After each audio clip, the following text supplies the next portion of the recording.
pets. They're wonderful, aren't they?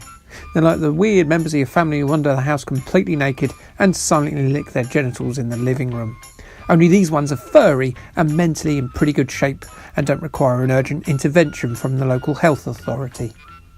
For the latest episode of this TV show's with Spectrum adaptations that I can never remember the name of because I made it too long and wordy, we're going to spotlight our hairy mates and their famous cartoon representatives, particularly two lazy, fat creatures who just sleep a lot.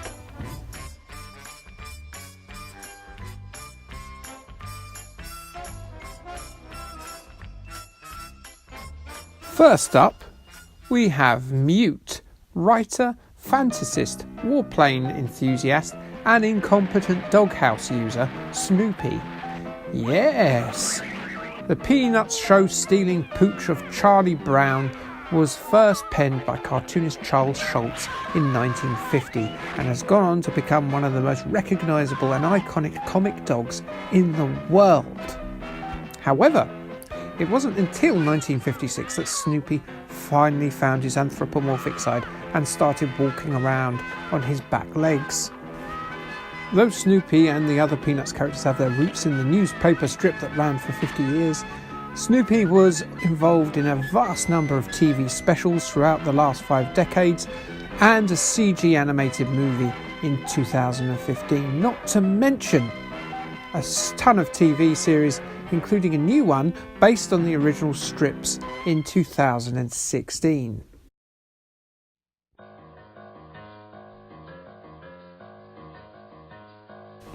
The Edge software house based in California acquired the game rights for the Beagle in 1989 and have proceeded to just release this and 8 other games since then. 2 of them are the other 2 games in this list.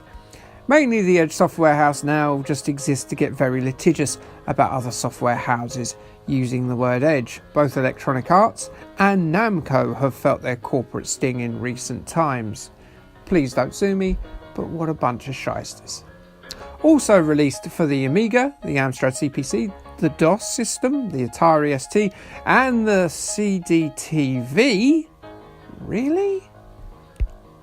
Snoopy the Cool computer game was a side-scrolling flip-screen adventure. Snoopy is tasked with finding the lost blanket of neurotic lad Linus. He does this not by asking him where he saw it last because he's a mute dog, that would be ridiculous, wouldn't it? But by completing a range of object-related puzzles and by having little interactions with the rest of the Peanuts cast. It's pretty logical in its puzzle execution, with a little knowledge of the Peanuts lore going a long way, but not necessarily required. Knowing things about Charlie Brown's constantly lost to a single tree kites is a good advantage to have, but as I say, not required. As far as early graphical adventures go, it's pretty darn good. The decision to go full monochrome black and white was a great decision too. Not only does it look clean with zero attribute clash, it ably apes the original strip. In terms of both a technical and an artistic choice, it's perfect. The animation is also top tier, though there isn't a lot of it. Only really is Snoopy the only character that gets fully animated. Charlie Brown here will only move when Snoopy is off screen. Here he is delivering a letter and he'll only move if no one is looking at him. A bit like a bald, luckless child version of the Weeping Angels from Doctor Who.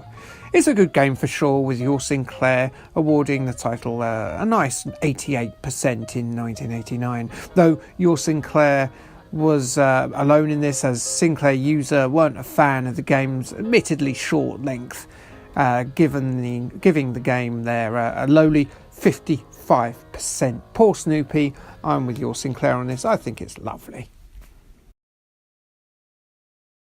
Finally, we have some feline representation in the lazy fat house pet stakes with Garfield and his 2 games released by those crazy litigious guys at the Edge again. The first of which, Garfield the Big Fat Hairy Deal, was acquired from Softtech International in a buyout by the Edge. In terms of its origins, Garfield is very much the cat version of Snoopy, an iconic design launched in 1978. in a comic strip created by Jim Davis that went on to spawn numerous TV specials, an atrocious CGI film franchise, a regular cartoon show, and a merchandise empire that earns upwards of $750 million a year. Not bad for a lazy, coffee-swilling, lasagna-gorging, cantankerous Ginger Tom, eh? Garfield, along with his geeky owner John and his bullied canine housemate Odie, are characters defined by their personalities, and Garfield's dry put-downs and laissez-faire attitude to life and dieting are still as entertaining now as they were 40 years ago. Garfield as a character is certainly better than that low-rent 80s Heathcliff rip-off anyway. Heathcliff, no one should ever watch your show, you twat. The two Garfield games are very different from each other. The first, Garfield Big Fat Hairy Deal, released in 1987, is similar to Snoopy in many respects.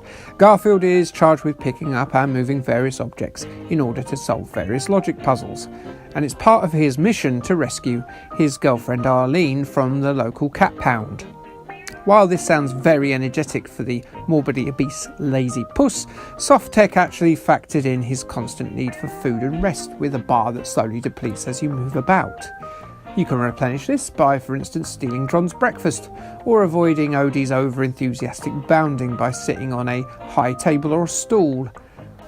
The artwork again is excellent, and while not as clean and crisp as Snoopy, it has character of its own. Garfield's facial expression changes as he gets more and more exhausted, which is a lovely touch for an early Spectrum game. The game is tougher than Snoopy due to the damage meted out to Garfield by various enemies such as Odie and the rats in the basement. Crash liked it, giving it a 90% rating, and your Sinclair awarded it a 7 out of 10. The game looks the part, absolutely it does, and it plays pretty well too, if not particularly spectacular, so I think your Sinclair have it near enough spot on with their 7 out of 10. Garfield Winter's Tale is a different kettle of kippers altogether. It's set in a lasagna-fueled fever dream as the silly old puss has decided to have a kip outside the open fridge door in John's kitchen. This is affecting his sleeping state, and Garfield is now dreaming of the Swiss Alps and of the factory where chickens lay chocolate eggs. This makes sense to me. This is why we see chocolate eggs in Sainsbury's the day after Boxing Day. It's because the chickens can only lay them in cold weather, such as the height of winter, which is after Boxing Day. We have had an epiphany here, children. A definite epiphany indeed. As I'm sure, like me, you just thought it was cynical capitalism. Well, we were wrong. Garfield's Dream is made up of 3 mini-games. The first is a ski race against arch-antagonist Odie to get to the factory in question. Garfield finds all this activity very exhausting and must top up his energy via a series of plates of lasagna on the way down the course that are handed out by an army of infinite Johns. Odie will try and snaffle them too, so be swift. Avoid the many hazards, and we're back in conventional action-adventure territory, with Garfield exploring the huge factory, ensuring that the chickens are pumped full of chocolate so they can produce their chocolate eggs. Christ! That's a bit cruel, isn't it? It's a bit foie gras, whatever. It's that style of liver abuse on chickens that I don't like here. And in a way, Odie is the hero. He's an animal rights activist who attempts to thwart Garfield's rather deplorable, ambitious project here. You can kick him up the arse to get rid of him, of course. Ooh yeah, Odie, take that, you hippie. Finally, Garfield has to pursue an escaped chicken on a vast frozen lake by skating after its footprints. Garfield: A Winter's Tale is easily the weakest game so far on this list.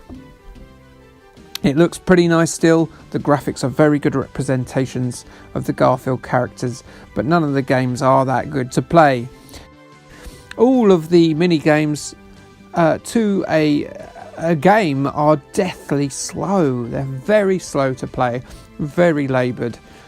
Both Crash and Your Sinclair were not amused with Garfield: A Winter's Tale, and both awarded it a lowly 50%. Now, there's a decision to be made here, and well, it's Snoopy that wins. Garfield's big, fat, hairy deal ran it close, but Snoopy's charming aesthetic and treatment of its source material, it's very much like a Snoopy episode, I believe, and I think that's what's won it out for me here. Garfield, you can now go and get yourself a commiseratory lasagna and have a sob before your owly nap. Maybe you can even kick your version of the beagle out of frustration. Snoopy wins. And that's it for another episode.